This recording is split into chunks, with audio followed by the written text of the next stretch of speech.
Olhamos para estes temas com a análise de João Espanha e Francisco Proença de Carvalho. Muito boa noite aos dois. Francisco, começava por si. Passos Coelho fala em emergência social, usar este argumentário, no fundo, para justificar um orçamento do Estado que é duríssimo, é uma forma de pressão sobre o Tribunal Constitucional? Bom, a emergência social é aquilo que o próprio orçamento causa em si, portanto, acho que essa expressão é um bocadinho complicada, porque a aplicação deste orçamento vai criar uma situação, no meu ver, de relevante emergência social em várias camadas da sociedade. Portanto, a expressão é um bocado estranha. Mas, enfim, o Governo teve a sua opção, tem um mecanismo que lhe permite defender os seus argumentos e o utilizará. Agora, eu prefiro essa utilização formal do que aquilo que se tem passado nos últimos dias em Portugal, porque o que se tem passado é uma discussão, uma pressão política dos vários setores, para um lado, para o outro, sobre aquilo que deve ser o Tribunal Constitucional. Eu acho que nós estamos sempre a falar de separação de poderes e estamos a confundir muito isso. Eu acho que o Estado de Direito exige alguma serenidade no exercício dos diferentes poderes. Eu sou da opinião que os tribunais não se devem meter na ação política como muitas vezes se metem. Há muitas decisões de tribunais que acabam por ser decisões políticas. Portanto, eu acho que o Tribunal Constitucional deve fazer uma análise jurídica da situação, porque não cabe ao Tribunal Constitucional, nas suas funções, obviamente, exercer o poder que é o exercido pelo Governo. E, portanto, acho mesmo em relação ao contrário. Portanto, era bom que houvesse aqui alguma serenidade, sem prejuízo do Governo, dentro dos mecanismos que tem ao seu dispor, poder exercê-los.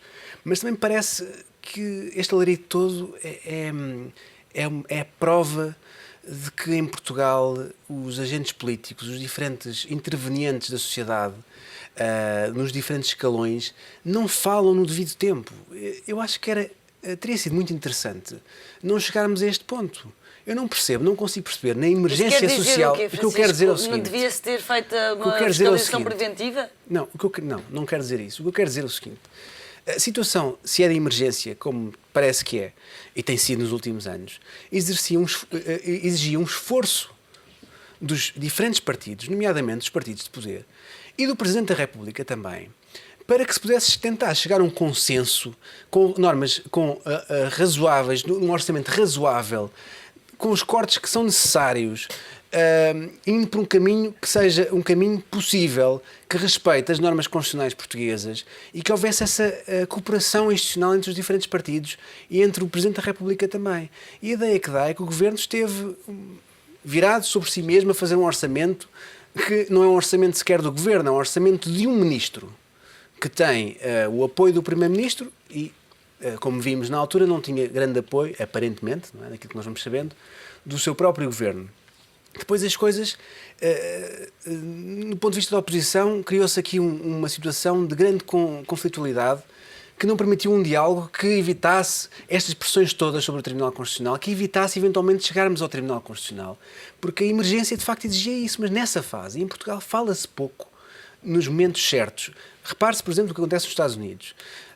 Quer dizer, as discrepâncias ideológicas entre os dois grandes partidos são muito superiores do ponto de vista do moral e dos bons costumes, como se costuma dizer.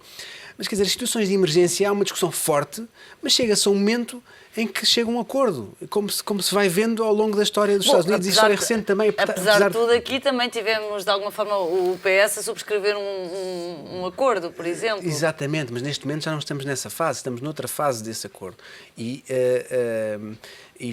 o Governo, e eu culpo grande parte do Governo, eu culpo um pouco todos, mas o Governo tem grande culpa, porque se fechou sobre um Ministro que tem uma ideia e que fez um orçamento, a meu ver, completamente irrazoável sobre diferentes camadas da sociedade e, portanto, sem qualquer diálogo institucional entre os principais partidos.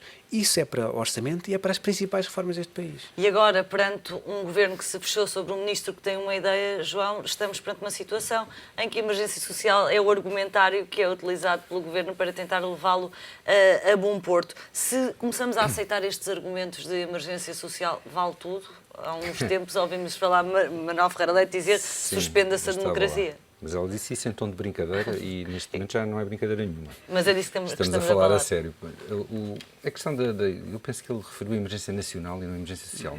Nacional, não sei. erro meu, emergência nacional. Mas, enfim, o apelar para esse tipo de argumento tem a ver, do meu ponto de vista, com uma certa tradição na jurisprudência do Tribunal Constitucional que vem dos tempos era ministro, se não estou em erro, o professor Hernani Lopes. Quando tivemos a crise de 1981, 83, houve necessidade de lançar um imposto retroativo sobre o rendimento e a questão da retroatividade foi muito discutida porque feria a segurança jurídica. Na altura, na Constituição não estava expressamente colocada a questão da proibição da irretroatividade da lei fiscal. E, portanto, a questão foi levada ao Constitucional e o Constitucional, na altura, azarou um acórdão que ainda é jurisprudência hoje e que, basicamente, o que vem dizer é que, sim, senhora, fere o princípio da segurança jurídica à questão da retroatividade dos impostos, mas, estando-se perante um caso de emergência nacional, é evidente que há necessidade de fazer a ponderação entre os vários princípios constitucionais e, se há necessidade de ferir uns para salvaguardar outros, vamos ferir esses. E, portanto, aqui parece haver um certo apelo a essa antiga jurisprudência que, de todo modo, tem vindo a ser abalada nos últimos tempos com alguns acórdãos contraditórios que têm vindo a aparecer. É um cariz mais político, João, quando se aceitarmos este tipo de argumentação, é mais política ou não? Como dizia o Francisco relativamente à separação o Francisco dos apelava poderes. àquilo que me parece, nós devíamos ter evitado a situação de emergência nacional, não devíamos ter deixado de chegar a esta situação. E, de facto, do meu ponto de vista, o Governo andou mal durante este período, porque deveria ter dialogado com o Presidente, com os partidos da oposição, etc., e não ter tomado unilateralmente determinado tipo de posições, que inclusive chegaram a fraturar a coligação e, portanto, tudo isso, do meu ponto de vista, enfim, não é a maneira mais correta de fazer as coisas. Agora, como digo, o ano passado o Governo não sentiu necessidade de apresentar a sua argumentação junto do Tribunal Constitucional. Deu-se mal.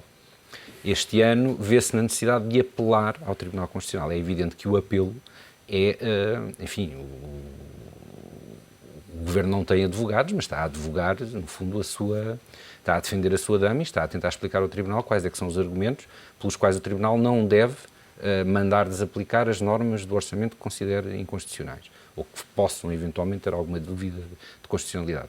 E o grande argumento, obviamente, estamos numa situação em que determinados princípios ou determinadas normas, cuja constitucionalidade é, no mínimo, duvidosa, devem ser deixadas passar de forma a que o país sobreviva e chegue ao fim do ano com um déficit dentro dos limites do razoável. Já que estou a falar com um advogado, pergunto como é que se delimita, no fundo, ou com dois, mas agora estou a perguntar assim, como é que se delimita um pouco essa questão do que é legal, do que é necessário? Pois, isso chama, enfim, são conceitos vagos e indeterminados e caberá ao Tribunal preenchê-los. Não é necessariamente uma resposta de advogado, é que aqui, vamos lá ver, há questões que são claramente inconstitucionais, do meu ponto de vista, e que o Tribunal deixou passar. Aceitou-as como constitucionais, com argumentação que, do meu ponto de vista, não é a mais correta.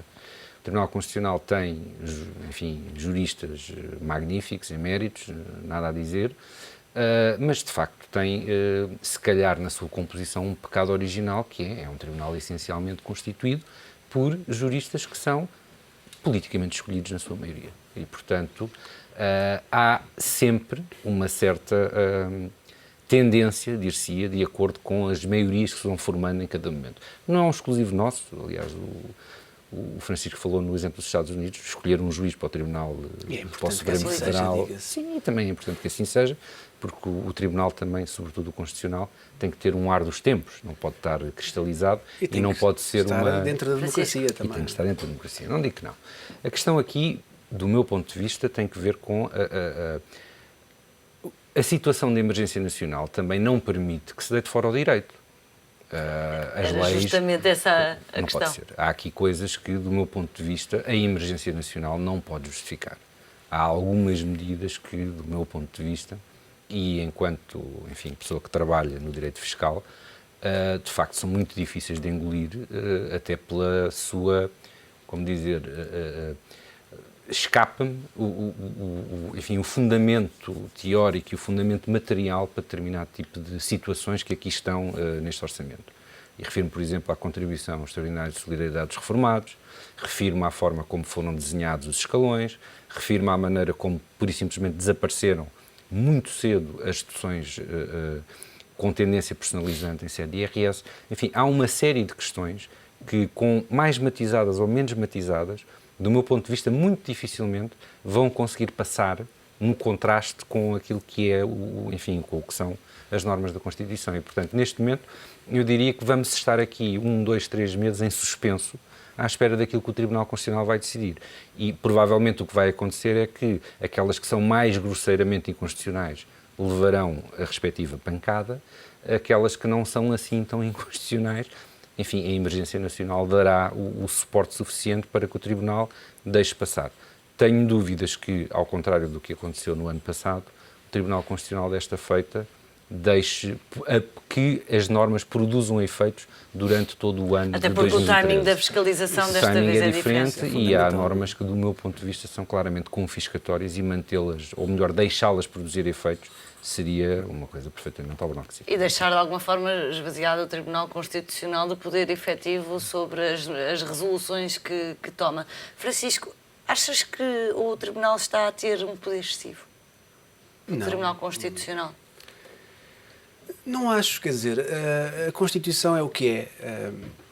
E bem ou mal, há quem goste mais dela, há quem goste menos. É uma Constituição que vem de um período fortemente ideológico, que marcou ali uma posição, em que há tempos falou em alterar e rever essa Constituição, e poderia, em determinada medida, rever-se em termos globais, de uma forma profunda.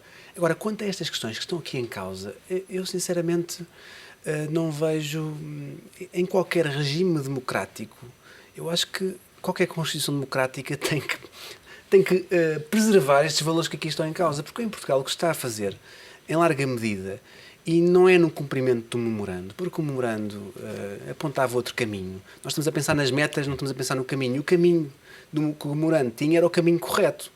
E aqui estamos, pura e simplesmente, em grande parte, a nacionalizar o património das pessoas, a nacionalizar aquilo que é o rendimento das pessoas. Porque, por exemplo, na carga fiscal, eu nem quero acreditar, é uma coisa democraticamente, eu diria, inaceitável, aquilo que se está a fazer aos pensionistas, e alguns pensionistas, por muito dinheiro que tenham ou deixem de ter. Quer dizer, cargas fiscais, assim, deste tempo, são cargas fiscais de países totalitários, em que, de facto, se nacionalizou o rendimento das pessoas e as pessoas estão ao serviço do Estado. E num governo dito liberal que faz isso, eu não esperava outra coisa que uma Constituição que não nos defendesse disso. E um Tribunal Constitucional que, devidamente chamado pelo Presidente da República como tem, que não tenha uma postura, eu acho que não pode ter uma postura de funcionário público. Se calhar, ano passado, as coisas... Habituámos-nos a ver o Tribunal mais nesse papel. A papel. decisão do ano passado é uma decisão, a meu ver, claramente duvidosa. Claramente duvidosa, não, pronto, no direito tudo é discutível, essa decisão é duvidosa. Agora, não numa perspectiva de funcionário público, mas de juízes, e eu acho que é difícil defender a constitucionalidade de algumas coisas que aqui estão e que o João bem disse, e, portanto, ainda bem que existe a Constituição. Eu já estou farto de criticar, mas neste caso acho que qualquer Constituição democrática e qualquer Tribunal Constitucional tem que valer o que vale, tem que fazer valer isso, e por isso é que eu critico que as coisas tenham que chegar a este ponto. Francisco, num cenário em que temos um Constitucional a chumbar, de facto, as medidas que foram enviadas para fiscalização sucessiva, e também neste contexto em que o Governo alega emergência nacional relativamente ao orçamento do Estado, e podemos discutir se esse argumento já não é um pouco desesperado de alguma forma, há condições de governabilidade se o Tribunal o chumbar as medidas? Isso é uma pergunta um pouco difícil. Acho que as condições de governabilidade serão definidas pelo Dr. Paulo Portas. Em larga medida, não pelo Tribunal Constitucional.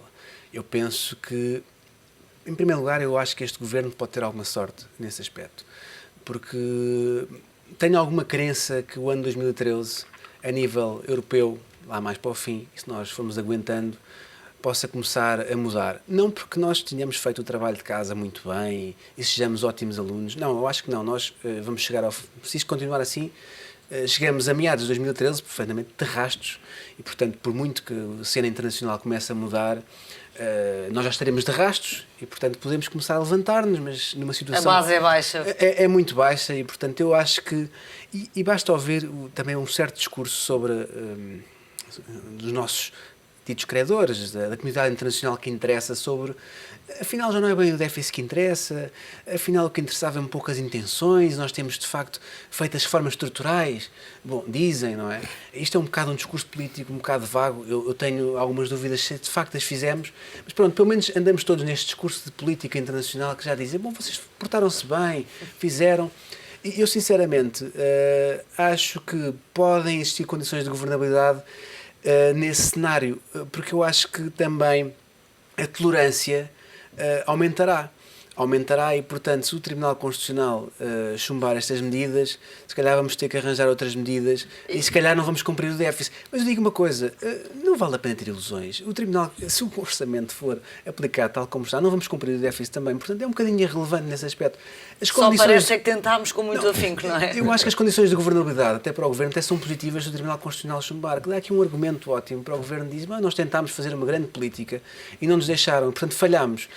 O pior é que iam falhar na mesma, e isso é... Mas morremos a tentar, não é? João, nesse aspecto, vamos é olhar positivo. para o relatório da KPMG que conhecemos ontem. Quem ainda estava em negação relativamente ao que seria 2013 viu aqui números que doem, sobretudo para os pensionistas e reformados, né? Obviamente.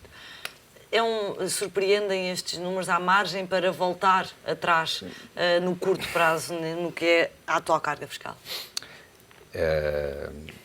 Depende da perspectiva. Eu diria que na perspectiva do Governo a margem há de ser muito escassa. Na perspectiva do Tribunal Constitucional provavelmente a margem vai ser inevitável, porque efetivamente, pelo menos no que diz respeito à contribuição extraordinária de solidariedade dos pensionistas, de facto violam-se, do meu ponto de vista, pelo menos 3 princípios constitucionais, ou 4. A proporcionalidade, e viola-se um princípio que está na base daquilo que é um imposto moderno, que é a capacidade contributiva, e no limite viola-se o respeito pela propriedade privada, porque de facto quando chegamos a taxas marginais de 80%, enfim, não nos rimos porque dá vontade de chorar. Acresce que, e acho que também é um pecado original, e pode ser por aí que o Tribunal Constitucional venha a pegar, no que diz respeito à tributação das pensões, alguém se esqueceu de distinguir o tipo de pensão. Isto é, não é a mesma coisa uma pensão por invalidez do que uma pensão de reforma por velhice. E eu conheço alguns casos em que é absolutamente chocante chegar, enfim, a uma situação de necessidade pura e dura e em que as pessoas são tratadas de forma igual àquele pensionista que utiliza a sua pensão adquirida em poucos anos para comprar o seu veleiro e fazer as suas coisas bonitas, etc., enquanto que outros pensionistas precisam do dinheiro para cuidar da sua saúde. Portanto, viola o princípio da igualdade, viola o princípio da proporcionalidade, viola, enfim, o respeito pela propriedade privada, viola o princípio da capacidade contributiva, viola o princípio da confiança, enfim, dá para tudo. Temos aqui um vasto arsenal de questões que podem vir a ser eleitas para deitar abaixo esta medida. Eu tenho alguma dificuldade em compreender porque é que o Governo elegeu os reformados como o principal alvo da sua senha, enfim, tributária. Pese embora também seja verdade, como penso que aqui já foi dito... Se calhar já se lhe deu o resto de tudo, não? Vai um bocadinho, é um pouco isso. Em Portugal só há 2 impostos que pagam, digamos assim. É o IVA e é o IRS sobre os rendimentos do trabalho e das pensões. E, portanto, como o IVA o ano passado não deu, era suposto crescer a 2 dígitos, mas diminuiu, não é? Travou. Porque as previsões do Sr. Ministro Gaspar não estavam corretas. Este ano, o único que temos que nos virar para aquilo que sabemos que dá algum dinheiro, que é o IRS, nesta vertente. Mas palpita-me, como ao Francisco, que as previsões vão falhar, mesmo sem intervenção do Tribunal Constitucional, porque, enfim, tudo isto, enfim, quem paga IRS é quem ganha dinheiro. Que eu saiba, os desempregados ganham dinheiro, mas esses também não são chamados a pagar um imposto agora, até o subsídio de desemprego paga imposto, 6%, se não tenho erro. Portanto, também, mas não é só 6%, não é 40 e tal ou 80 e tal. É preciso haver uma economia a funcionar, é preciso gente a trabalhar, é preciso gente a consumir, é preciso, se calhar, alguma indústria, é preciso alguma agricultura, etc. É preciso riqueza. E é preciso que as coisas funcionem e que a economia mexa. E neste momento o que estamos a fazer é atirar sobre tudo aquilo que mexe e provavelmente vamos ficar num estado lastimável em poucos meses. Das notícias que eu tenho, como há pouco se dizia, as empresas começaram o ano a fechar em larga escala e, portanto, os postos de trabalho continuam a desaparecer. E, enfim, se a reforma estrutural é arrebentar com a economia, não auguro grande futuro para o nosso país nos próximos tempos, a não ser que alguém nos venha dar a mão. Mas, João, enfim. e pela experiência que nós temos e história que temos em Portugal sobre medidas consideradas provisórias em matérias fiscais, a verdade é que esse caráter transitório com que são apresentadas raramente se verifica.